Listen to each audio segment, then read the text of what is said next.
Tu vas vraiment tourner la vidéo ici? Eh bien le projet c'est tout simplement ma discographie mise en ligne album par album sur YouTube. Ce qu'il y a de particulier c'est que cette fois-ci c'est vraiment tout parce que j'avais beaucoup d'anciens albums et beaucoup de cassettes qui restaient pour moi, chez moi dans mes tiroirs. Et là tout sera mis vraiment de mes premières cassettes en 2002 quand j'avais 11 ans jusqu'à aujourd'hui quoi. Et petit à petit tout sera mis sur YouTube afin qu'il y ait quelque chose d'exhaustif quelque part. Eh bien, c'est mon ami Guillaume qui va me faire ça. C'est lui, en voyant mes anciennes cassettes dans mes tiroirs, qui a eu l'idée de tout mettre en numérique et puis sur Internet, pour que ce soit à la portée de tout le monde. Non. Bah, comme je l'ai dit, c'est Guillaume qui m'a donné l'idée d'accepter, mais surtout, c'est en voyant que Jean-Luc Le Ténia, qui est un chanteur du Mans disparu, a fait pareil. Enfin, disons que ses descendants, ses potes, ont fait pareil depuis qu'il a disparu.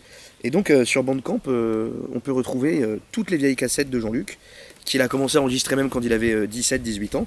Et donc, même si c'est assez pourri, même si c'est assez inaudible des fois, tout est là. Et ça peut servir donc pour les proches, pour les descendants, etc. Et donc c'est un projet qui me touche, même si je suis pas encore mort. J'aimerais que tout soit quelque part, au cas où un jour quelqu'un de ma famille a envie d'écouter tout ce que j'avais à dire, même les trucs les plus insolites et les plus curieux. Bah voilà, je sais pas si c'est très intéressant, mais voilà, au début je faisais des cassettes comme ça.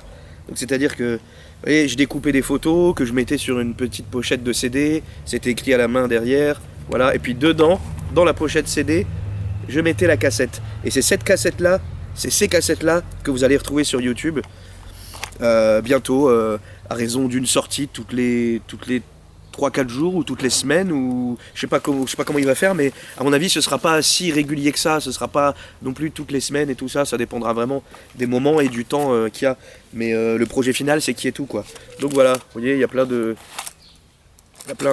j'ai fait des cassettes comme ça pendant à peu près je sais pas 4-5 ans quoi, avant de passer au CD, puis plus récemment au vinyle avec mes groupes. Allez, ça suffit comme si. Merci mon gars.